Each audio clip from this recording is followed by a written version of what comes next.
आज तक मैं अपने पिता के साथ घर में उनके बेटे के रूप में, बाहर उनके कार्यकर्ता के रूप में हमेशा मैंने काम किया है। तो सत्यनारायण शर्मा जी राजनीति से रिटायर होने वाले नहीं हैं। इसको कैसे माने जाए? ये पिता का त्याग है या आपका समर्पण है जिसके चलते पार्टी ने टिकट दी? बेटे की जय जयकार हो रही है, तो आपका त्याग भी माने इसमें?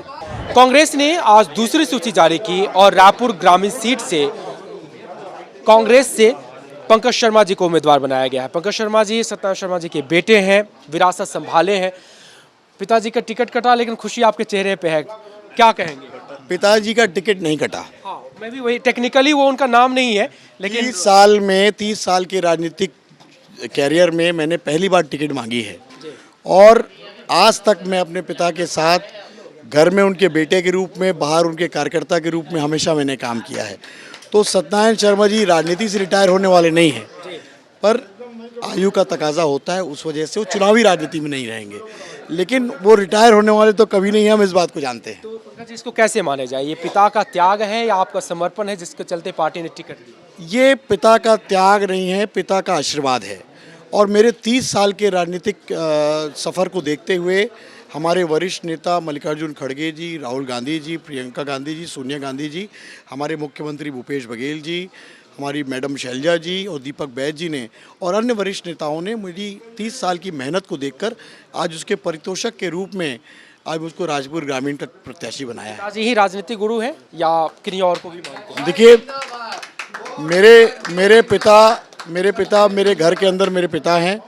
उनकी डांट खाकर, उनसे सीखते हुए एक तरीके से वो राजनीतिक गुरु भी है। मेरे भूपेश बघेल जी, दिग्विजय सिंह जी, ये सारे इन्होंने, मोहम्मद अकबर साहब ने, सारे लोगों ने मुझको राजनीति सिखाई है।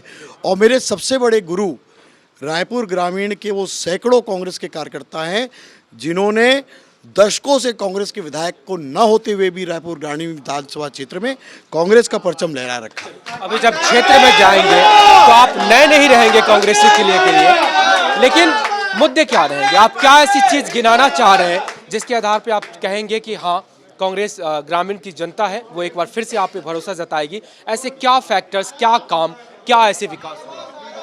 देखिए, पिछले 15 सालों में हम लोगों ने भाजपा का कुशासन देखा है।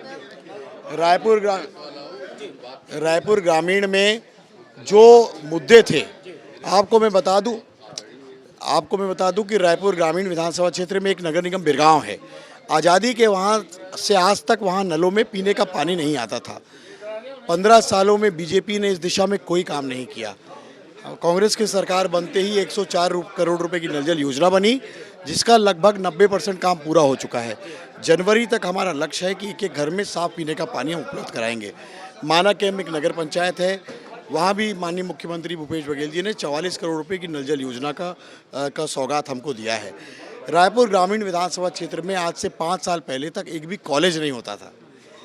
पहले बिरगांव का कॉलेज खुला, उसके बाद आपको गर्व के साथ बताना चाहता हूँ कि इसी वर्ष 2 महाविद्यालय और माननीय मुख्यमंत्री जी ने अमलीडीह और माना बस्ती में, माना कैम्प में दिए हैं। उसके साथ साथ 7 आत्मानंद स्कूल खुले हैं। माननीय मुख्यमंत्री जी ने लगभग पूरे छत्तीसगढ़ में सबसे ज़्यादा पट्टे, हमारे निवासी पट्टे रायपुर ग्रामीण वाले ये है कि सब कुछ पूरा हो गया है? देखिए, अभी विकास एक सतत प्रक्रिया है। क्या करने जा रहे हैं?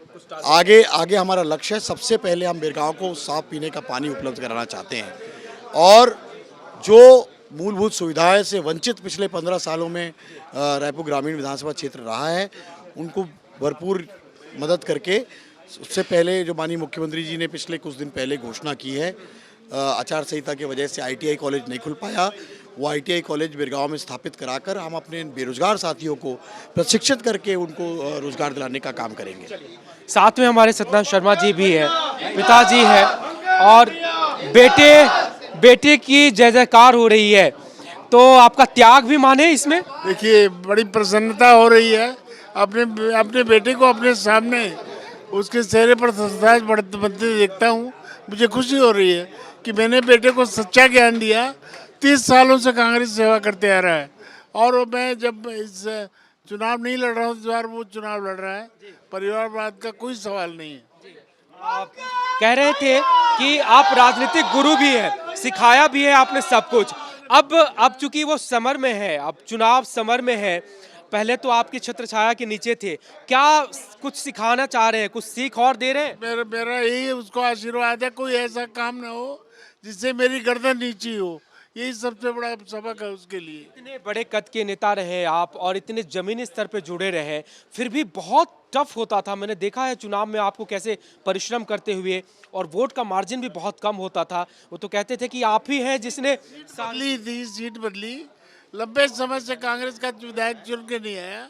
मेहनत करने के बाद, ये परिश्रम के बाद मैंने पहली बार 2 टर्म से लगातार विधायक को मेहनत किया है। 5 साल काम करते हैं हम लोग, काम करते रहेंगे। पंकज भारी मौत से जीतेगा, मेरा आशीर्वाद है उसे। कोई चुनौती देखते हैं क्या? अगर आप चुनौती नहीं है कोई, मेरे कार्यकर्ताओं के सामने भाजपा कोई चुनौती नहीं। तो ये है पंकज शर्मा और पंकज शर्मा के पिता सत्यनारायण शर्मा। रायपुर ग्रामीण उनके ही नाम से, उनके विरासत के नाम से जाना जाता रहा, और आज इतने सालों के बाद अब पंकज शर्मा, जो कभी कार्यकर्ता बनकर अपने पिताजी के साथ थे, उनका चुनाव संभालते थे, अब वो खुद मैदान में है और कह रहे हैं जो विकास हुआ है पिछले 5 सालों में इस क्षेत्र में, और जो लगातार उनके पिताजी के नेतृत्व में, वो एक बड़ी निधि है और जनता उस पर भरोसा करेगी। कैमरा पर्सन नजीर खान के साथ राजेश राज, IBC 24 रायपुर।